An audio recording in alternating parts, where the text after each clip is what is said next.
సార్వత్రిక ఎన్నికలకు సమయం దగ్గర పడుతున్న కొద్దీ కూడా అన్ని స్టేట్స్లో కూడా నాటకీయ పరిణామాలు ఇవన్నీ కూడా మనం చూస్తున్నాం. ఏపీలో పొత్తు కుదిరింది, బీజేపీ చాలా కాలం వరకు బీజేపీ పెండింగ్లో పెట్టింది, మరి చివరిగా ఒక నిర్ణయం తీసుకుంది. పార్టీలు కలిసిపోయే బాగానే ఉంది, మేము పొత్తులో ఉన్నామని చెప్పి. పార్టీలు కలిసినంత ఈజీగా కింద స్థాయిలో కానీ నాయకుల మధ్య కానీ సయోధ్య కుదురుతుందా? కలిసి పని చేయగలుగుతారా? యాక్చువల్లీ అందరికీ నమస్కారం. మన ప్యానలిస్టులు జాయిన్ అవుతున్నటువంటి జనసేన పార్టీకి సంబంధించిన ప్రధాన కార్యదర్శి బొలిశెట్టి సత్యనారాయణ గారు కావచ్చు, అండ్ లంకా దినకర్ గారు భారతీయ జనతా పార్టీ ముఖ్య అధికార ప్రతినిధి. సో అండ్ జ్యోత్స్న గారు జాయిన్ అవుతారు తెలుగుదేశం పార్టీ నుంచి. బేసికల్లీ మనం నిజానికి మీరు ఇందాక అన్నట్టుగా పొత్తు సరే సయోధ్య కుదిరేనా అని మనం టైటిల్ పెట్టాను. బేసికలీ నాకు కూడా చాలా సందేహాలు ఉన్నాయి. ఈ మూడు పార్టీల నాయకులు తీరుస్తారేమో అనే నేను చర్చలో కూర్చొని యాక్చువల్లీ వాళ్ళని కూడా కొన్ని ప్రశ్నలు అడగాలనే ఉద్దేశంతో ఉన్నాను. బట్ బేసికల్లీ ఫస్ట్ మనం ఈ డిస్కషన్లోకి వెళ్లే ముందు కొంచెం ఒక చిన్న క్రోనాలజీ చూస్తే 2014కి ముందు బేసికల్లీ బీజేపీ టీడీపీ పొత్తు అనేది గత 30 సంవత్సరాలుగా అందరికీ తెలిసిందే. 1999లో పొత్తు ఉన్నది కావచ్చు, అండ్ ఆ తర్వాత 2004లో ఎలక్షన్స్ అయిపోయిన తర్వాత మళ్ళీ బయటకు వచ్చారు.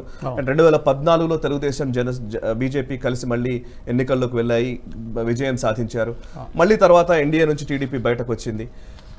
2014లో జనసేన ఆవిర్భావం సందర్భంలో పవన్ కళ్యాణ్ గారు చాలా స్పష్టంగా నేను ఎన్నికల్లో పోటీ చేయనని చెప్పడము, బీజేపీ అండ్ తెలుగుదేశం పార్టీ ఆ కూటమికి నేను మద్దతు ఇస్తున్నానని ప్రకటించడము, కాంగ్రెస్ ముక్తు భారత్ అన్నమాట ఆయన ఫస్ట్ మీటింగ్లోనే చెప్పడం, అవన్నీ తెలుసు మనకు.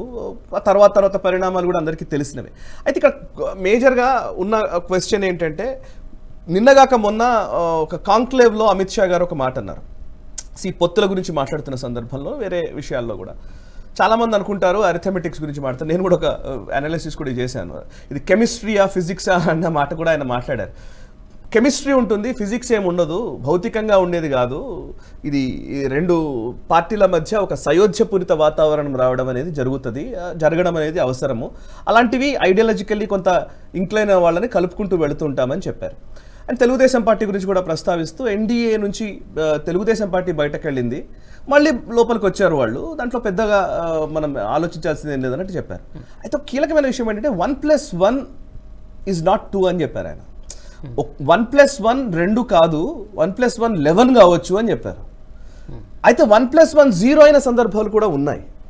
ఇప్పుడు మీరు గమనిస్తే ఎస్పీ బీఎస్పీ రెండు కలిసి పోటీ చేశాయి యూపీలో. రెంటికి మధ్య ఓట్ ట్రాన్స్ఫర్ జరగలేదు. ఇప్పుడు తెలంగాణలో కూడా మనం 2018 ఎలక్షన్స్లో చూసాం, కాంగ్రెస్ టీడీపీ కలిసి పోటీ చేశాయి, చాలా డ్యామేజ్ జరిగింది. అయితే అట్లా చాలా ఉదాహరణలు కూడా ఉన్నాయి. మళ్ళీ 1+1 11 అయిన సందర్భాలు కూడా లేకపోలేదు, ఉన్నాయి. ఇప్పుడు తెలుగుదేశం బీజేపీ అంటే ఐడియాలజికల్లీ రెండు ఇంక్లైన్ అయ్యి ఒక సేమ్ పద్ధతిలో ఒక భావజాలము లేదా ఒక కొన్ని అంశాలకు సంబంధించి కలిసి పనిచేస్తే క్యాడర్ కూడా కలిసి పనిచేస్తుంది, తద్వారా ఎలక్షన్స్లో విజయం రావడం జరుగుతుంది. బట్ 2018 తర్వాత జరిగిన పరిణామాలు చాలా ఒక రకంగా రెండు పార్టీలకి, అటు టీడీపీ కానివ్వండి ఇటు బీజేపీకి కానివ్వండి, రెండు పార్టీలకు సంబంధించిన శ్రేణుల్లో ఒక విపరీతమైన ఒక వాగ్వాదము, ఘర్షణాత్మక వాతావరణం కనిపించింది. ఈవెన్ సోషల్ మీడియాలో ఈ రోజుకి అది కొనసాగుతోంది. So that is the reason. దాన్ని బ్రేక్ చేయకుండా, దాన్ని అధిగమించకుండా ఎలా సాధ్యపడుతుంది అనేది క్వశ్చన్.